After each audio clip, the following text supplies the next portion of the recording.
एक बार फिर पिता हमारा परिवार में मैं आचार्य महेश शर्मा सभी साधकों का हार्दिक स्वागत करता हूँ। साधकों, मैं आशा करता हूँ कि आप श्री ईश्वर की कृपा से अपने परिवार से कुशल पूर्वक होंगे। मेरी प्रिय साधकों, मेरे बंधुओं, मेरे पास कई व्हाट्सएप पे मैसेज आ रहे हैं। साधक बंधु पूछते हैं देवालयन साधना के बारे में। साधकों, मैं पहले एक वीडियो ऐसा डाल चुका हूँ देवालयन साधना के बारे में, और मैं ये भी कह चुका हूँ कि देवालयन साधना बहुत ही खतरनाक साधना होती है। ये साधना ना करें, क्योंकि ये तामसिक साधना है। और मैं इसके बारे में पूरी विस्तृत जानकारी पहले बता चुका हूँ, फिर भी मैं आपको थोड़ी बात बता दूँ यहाँ। साधकों, ये बिल्कुल प्योर तामसिक साधना होती है।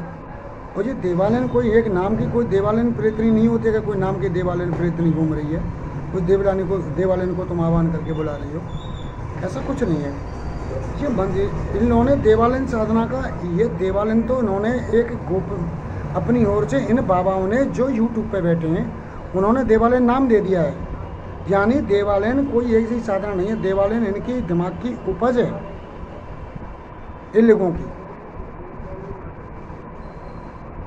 इन लोगों ने 41,000 50,000 रुपये देवालयन के नाम पर ठगे ले लिए लोगों से। तो उन्होंने साधना जिनको दी है वो साधनाएं लोगों ने मुझे भेजी हैं मेरे व्हाट्सएप पर। मंत्र वगैरह मैंने देखा है, उन मंत्रों के बारे में देखा है। सावर मंत्र बिल्कुल कोई मंत्र कहीं से कोई लेना ना देना, कोई मंत्र कहीं कुछ नहीं है, सब बेकार की चीज़ें हैं। कहीं का ईंट कहीं का रोरा, भानवती ने कोनवा जोरा, ऐसा मंत्र है कि कहीं मंत्र कुछ नहीं है, लेना न देना। वो कभी सिद्ध होने वाले मंत्र नहीं है, क्योंकि ये स्वयं उन्होंने बना लिए हैं। और जितने भी बाबा ये यूट्यूब पर बाबा बैठे हैं देवालयन साधना बेच रहे हैं, उन बेवकूफ़ों ने केवल 41,000 ठगने के लिए इस साधना का एक प्रारूप बना के तुम्हारे सामने पेश कर दिया है। अब इसी के ऊपर मैं तुम्हें एक कथा सुनाता हूँ, छोटी सी। मैं 5 मिनट आपका टाइम वेस्ट करूँगा। मेरे साधकों, एक बार ऐसा हुआ, एक जो है व्यक्ति था, बहुत ही परेशान था, गरीब था। तो वो अपने गांव को छोड़ के जा रहा था, गांव को छोड़ के जा रहा था किसी दूसरी जगह पर। तो गांव से काफ़ी दूर निकल के चला गया। उसे रात हो गई तो उसने देखा कि वहाँ एक कोई मंदिर, अच्छा मंदिर बना है और एक बहुत बड़ी मजार बनी है। वहाँ पे हज़ारों के लोग, आदमी तादाद में माथा पटक रहे हैं और मन्नतें मांग रहे हैं और दान दक्षिणा चढ़ा रहे हैं लोग। और बहुत अच्छा मंदिर बना था, बहुत अच्छा, कई कमरे बने थे, बहुत बड़ा उसका मकान दुकान, ये सब बहुत स्थिति बढ़िया थी वहाँ। वो बेचारा वहाँ रात को रुका, वहाँ रात को रुक के रोटी पानी खाई उसी बाबा के यहाँ, जिस बाबा का वो मंदिर था। रोटी खाई, रोटी पानी खाने के बाद में भैया वहीं सोया। जब सोया तो रात को बाबा जब फ्री हुआ तो उस बाबा ने उससे पूछी, भाई तू कहाँ से आया है? बाकी सब लोग चले गए वहाँ से कि तू कहाँ से आया है, कहाँ से नहीं आया है, सारी बातें बताई। तो उसने बताई, बाबा ने बाबा को बताई। बाबा क्या, वो आदमी था, गृहस्थ जीवन का था, वो बाबा बन के पीले कपड़े पहन के बैठा था एक मजार पर, और जो भी आता उस पर एक मोर पंख से ऐसे करके झाड़ू मार रहा था। ये सब चल रहा था। तो उसने बताई, बाबा बड़ी स्थिति ख़राब है, मैं इस तरह से भागा हूँ और मेरे बच्चे कई दिन से भूखे हैं और मैं कहीं काम की तलाश में जा रहा हूँ। आपके कोई अगर काम हो तो मुझे आप अपने यहाँ काम दे दो। बाबा बोला, भाई मेरे यहाँ काम तो कोई है नहीं, चल एक काम कर, तू मेरी एक गधिया ले जा, गधी ले जा मेरी तू, और इससे अपना तू बोझा ढोना और इससे अपना 2 रोटी कमाना, इससे तेरा पेट पल जाएगा। बाबा ने एक गधिया थी, वो गधी बाबा ने उस आदमी को दे दी। वो लेके उस गधी को अपने गांव में आ गया और आए दिन उस पर, अब गधी पे क्या होता है तुम तो जानते ही हो भाई। तो गधी पे ले जाके उसने अपना बोझा ढोना शुरू कर दिया। किसी की मिट्टी डाल रहा है, किसी का कुछ डालता है, किसी खाद गोबर डाल रहा है। इस तरह से वो अपना काम जीविका पालन करने लगा। अब हुआ क्या कि एक दिन जंगल में जा रहा था उस गधी को लेके, और गधी जो है मर गई अचानक। तो उसने एक पेड़ के नीचे उस गधी को खींच के डाल लिया और गड्ढा खोद के उस गधी को दबा के वहीं उसने मजार, ऊपर से मिट्टी डाल दी, एक मिट्टी डाल दी, और मिट्टी डाल के वहीं बैठा बैठा वो रो रहा था। अब रो तो कोई यूँ रहा था कि भाई इससे मेरी रोजी रोटी चलती थी, मेरे बच्चे पलते थे, अब ये गई मर, तो मेरे अब कल से मेरे बीवी बच्चे क्या खाएंगे, रोजी रोटी पल जाएगी, इसीलिए वो रो रहा था।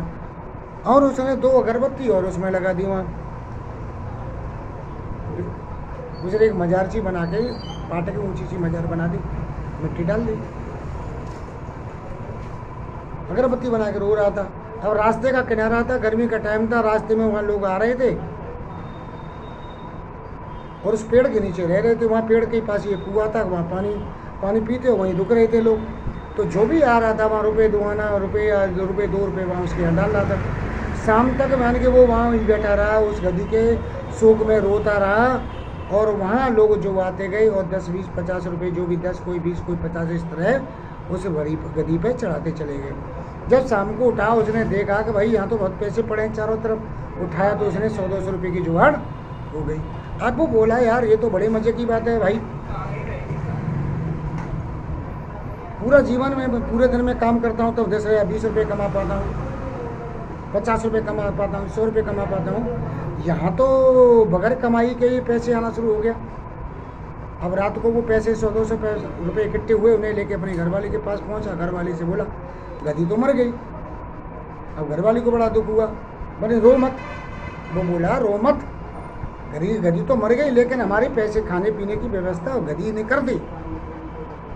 अब बोली घरवाली कैसे कर दी खाने पीने की व्यवस्था? माने कि जहाँ मैंने उस गधी को दफनाया था वहाँ बैठा रो रहा था मैं, 2 अगरबत्ती लगा दी मैंने, तो वहाँ जो भी आ रहा था वो पानी पीने की, जब पेड़ तो था ही छाँदार, गर्मी पड़ रही है, लोग राहगीर निकलते हैं पानी पीते हैं वहाँ। तो रुपये कोई 2 रुपये, कोई 1 रुपये, कोई 5 रुपये, कोई 10 रुपये, इस तरह से शाम तक 100-200 रुपये आ गए। और देख ये रहे पैसे, उसने निकाल के अपनी जेब में दे दिए, ये रहे पैसे। अब घरवाली बड़ी खुश, मैंने ये तो बहुत कम कमाई का धंधा मिल गया, जरिया मिल गया भाई। अब सवेरे फिर क्या हुआ, सवेरे वो नहा धो के उसने कपड़े पहने, एक गमछा उसमें गले में डाला पीला, और एक अगरबत्ती का मुट्ठा लेके 4 बतासे लेके फिर आके बैठ गया वहीं। फिर उसने वहीं अगरबत्ती लगा दी, बैठ गया वहीं पालती मार के कपड़ा बिछा के, और वहीं रूटीन डेली लगता रहा।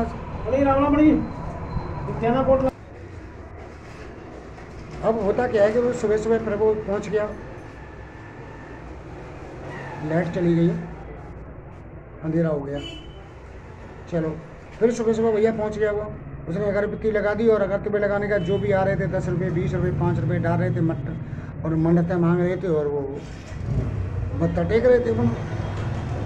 और यही कार्यक्रम रोज़ चलता चला गया, रोज़ भीड़ बढ़ती गई, दिन पर दिन उसकी भीड़ बढ़ती चली गई। 1-2 साल में इतना बड़ा हो गया कि वहाँ एक भव्य विशाल मंदिर बन के खड़ा हो गया। किसका? गधी का विशाल मंदिर बन के खड़ा हो गया। और विशाल मंदिर खड़ा हो गया, वहाँ लोग आने लगे, उनकी मन्नतें पूरी होने लगी और चढ़ावा चढ़ने लगे पड़ा। अब समय की मार का क्या होता कि जिस व्यक्ति ने उसको गधी दी थी उसके बुरे दिन आना शुरू हो गया, वहाँ सुपड़ा साफ हो गया, वहाँ कुछ नहीं बचा। अब जब वहाँ कुछ नहीं बचा तो वो भी बेचारा एक दिन वही कंगाल हो गया, और कंगाल होकर फिर वो भी किसी काम की तलाश में इधर चला, जिधर से वो आया था वहाँ नहीं, भैया इधर ही देखते हैं कहीं।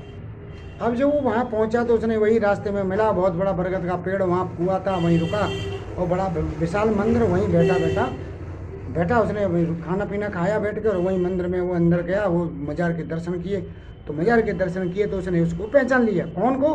कि जिसने गधे, जो उसका जो पहला जो मजार थी, उसने मजार वाले ने दूसरे उस गरीब को गधी दी थी, उस गधी वाले को पहचान लिया, और उसने उसको पहचान लिया, दोनों को पहचान लिया। तो उन्होंने खड़े होकर कहा अरे भैया आइए महाराज आइए। उसे अपने अंदर कमरे में ले गया, कूलर AC लगा था, देख गया, चौंक गया, वानी बहन जो एक गधी की वजह से ऐसा कैसे हो गया भैया? हाँ तो बड़ा पैसे वाला बन गया भाई, ये बहुत बड़ा बाबा फकीर बना बैठा है यहाँ। शाम को रुके पूरे, जब श्रद्धालु लोग विदा हो गए, शाम को खाना पीना खाया, जब बैठे कि बाबा बताओ कैसे आए आप?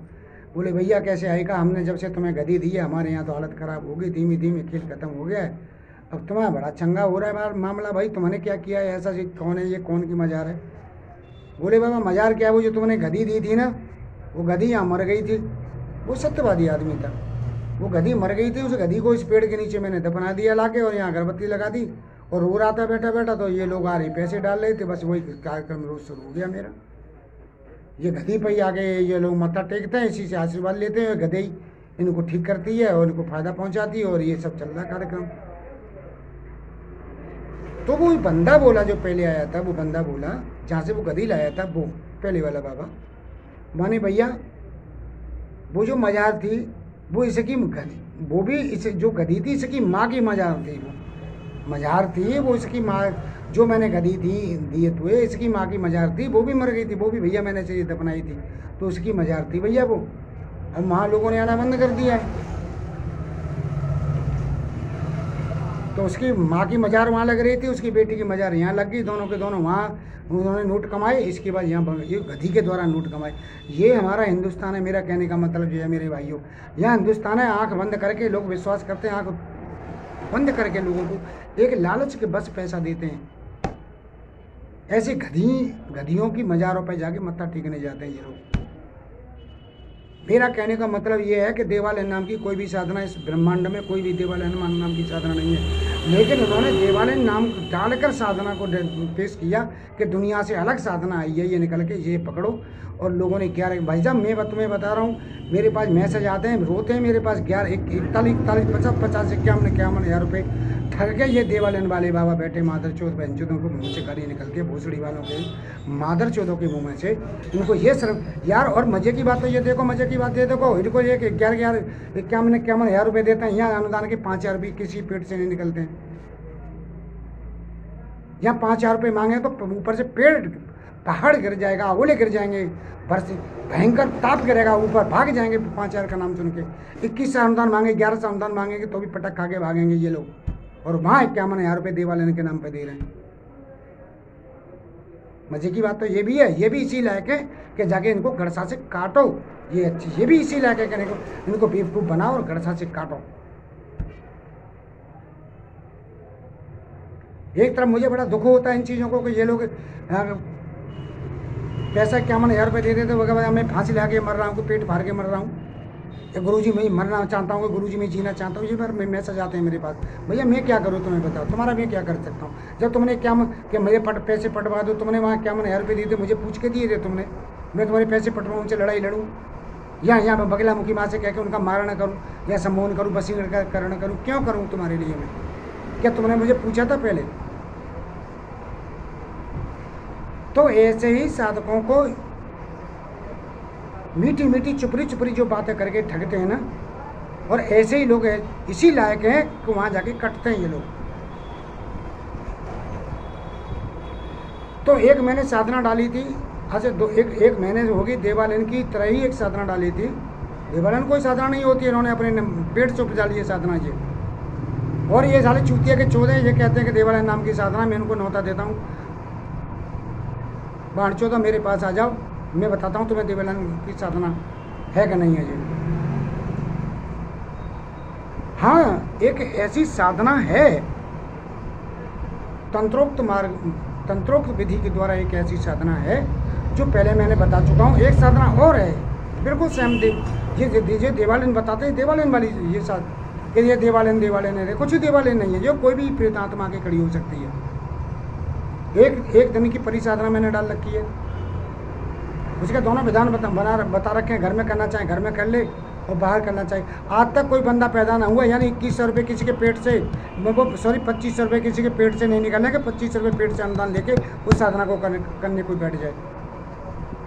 एक दो बंदों को छोड़कर आज तक किसी बंदे ने ये नहीं कहा। केवल यहाँ तो लोगों ने क्या है, दरअसल क्या है, यहाँ सरकारी पूछताछ समझ लिया कि सरकारी पूछताछ है, घंटा पर पहुँची बात की और लाइन पर लगी रहे, और उसके बाद में हरिओम तत्सत करिए। ये भी इसी लायक हैं कि गड़से से कटें ये लोग, या 2500 रुपये, 5100 रुपये, 1100 रुपये अनुदान नहीं निकल रहा पेट से। पूछताछ करेंगे, मैसेज करेंगे, व्हाट्सएप करेंगे, फोटो भेजेंगे, देखो गुरुजी हम क्या कर सकते हैं। अब गुरुजी साला चूतिया है, बैठा फोटो चौके नहीं का तो बैठ के इनकी कमाई तो खा ही रहा है गुरुजी बैठा तो फोटो देख रहा है, सबको देख रहा है।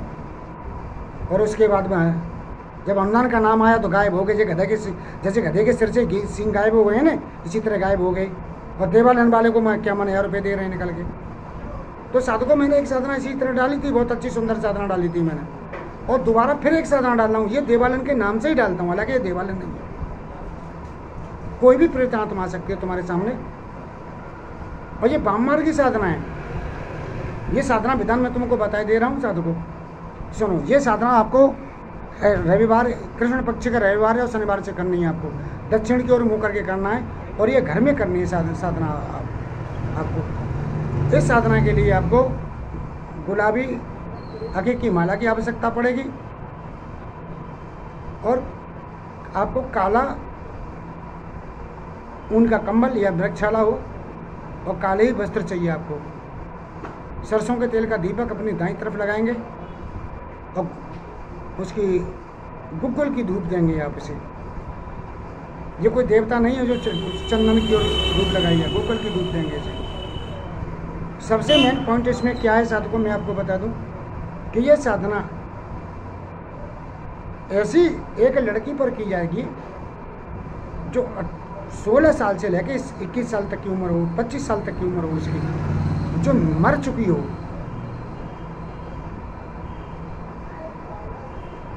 ठीक है, जो मर चुकी हो, मरे भी उसे कम से कम, ज़्यादा नहीं हो, अधिक से अधिक 1 महीना हुआ हो। क्योंकि यदि 1 महीने से अधिक हो गया तो या तो हो सकता है वो यहाँ प्रेत बनी घूम रही हो सकती है उसे मुक्ति मिल गई हो सकती है उसे जन्म मिल गया हो, तो तुम्हारा ये सब करना बेकार है। साधकों, मेरे यहाँ धोखा नहीं होता है, मैं सत बात चलती है मेरे यहाँ। धोखा नहीं होता, किसी को धोखा देने वाली बात नहीं चलती है। तो ऐसी लड़की के बाल आप लें जो मर चुकी हो और उसके बाल लें आप। अब करना क्या है आपको, दक्षिण की ओर मुंह करके बाल लेना है। बाल को 3 बालों को, उसके 3 बालों को, ये 11 दिन की साधना है। वैसे 15 दिन 21 दिन भी जा सकते हैं इसको। ये देखो साधना साधक के ऊपर डिपेंड करती है। वैसे 100% हो जाएगी ये साधना, मैं बता रहा हूँ। साधना करने से पहले मंत्र है, इस प्रेत आत्मा भूतनी को बुलाने का मंत्र है। वो आह्वान मंत्र बता रहा हूँ मैं, मूल मंत्र नहीं बताऊंगा तुमको यहाँ। आह्वान मंत्र है ओम ह्रीम होम होम ओम ह्रीम फट फट सर्वभूतिने नाम भगवतो ब्रज दृश्य समय मन पालय हन हन बद बद आक्रम भौ भौ रात्रो शमशान वासिनी आगच्छ शीघ्र शीघ्रम हुम फट। ये इसका आह्वान मंत्र है। इसका आह्वान मंत्र करने के बाद वो जो तुम्हारे पास जो मृत लड़की है, उस लड़की के 3 बाल जला दीजिए आप और मंत्र जपिए। 5 मंत्र कंटिन्यू आपको जपने हैं और 5 मंत्र जपने के बाद में फिर वो 3 बाल जलाइए। इसी मंत्र को पढ़कर 3 बाल फिर जलाइए उसको, यानी 6 बाल कंटिन्यू जलाने और बाकी कुछ नहीं करना है आपको। ये दक्षिण मार्ग की साधना है और मैं जानता हूँ 15 दिन की, 20 दिन में, 20 दिन में, 21 दिन में तत्काल सिद्ध हो जाएगी।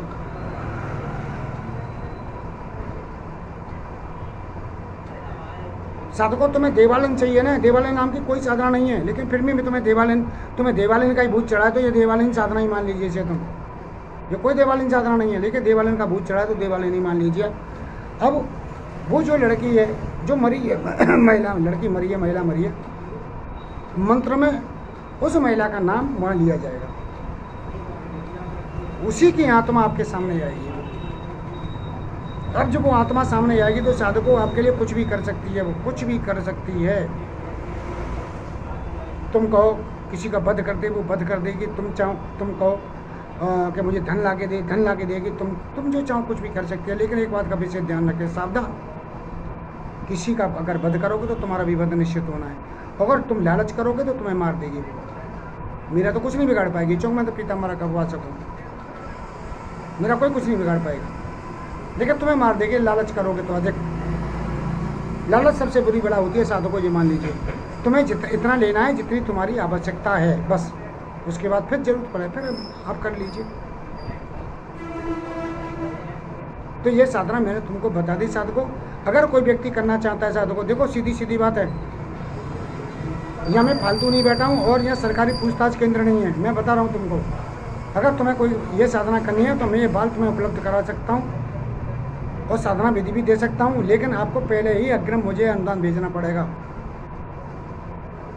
मैं बेवकूफ़ नहीं है कि यहाँ चक्कर मारता फिर तुम्हारे लिए भी इकट्ठा करता हूँ और जब लेके जाऊँगा के बाद तुम घर में दबक जाओगे, हमें तो गुरुजी पैसा नहीं है, ये कुछ नहीं चलने वाला है।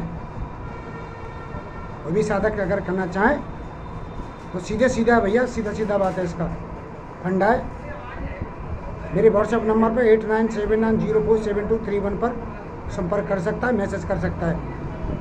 ठीक है, ध्यान रखें, यहाँ पूछताछ केंद्र नहीं है कि पूछताछ की और दुनिया भर के लगा उसके बाद पतली गली पकड़ ली। मैसेज करें, मैसेज बता दूंगा कितना अनुदान लगेगा, अगर उसकी इच्छा हो तो आगे बढ़े, नहीं बाकी मैसेज को डिलीट करें पर यहाँ से। इसी के साथ मैं सबसे विदा लेता हूँ, क्योंकि भैया ये वाम मार्ग की साधना है, मैं नहीं चाहता हूँ कोई वाम मार्ग की साधना करे। इसी के साथ तुमसे विदा लेता हूँ, अगले वीडियो में मिलता हूँ। हरे कृष्ण।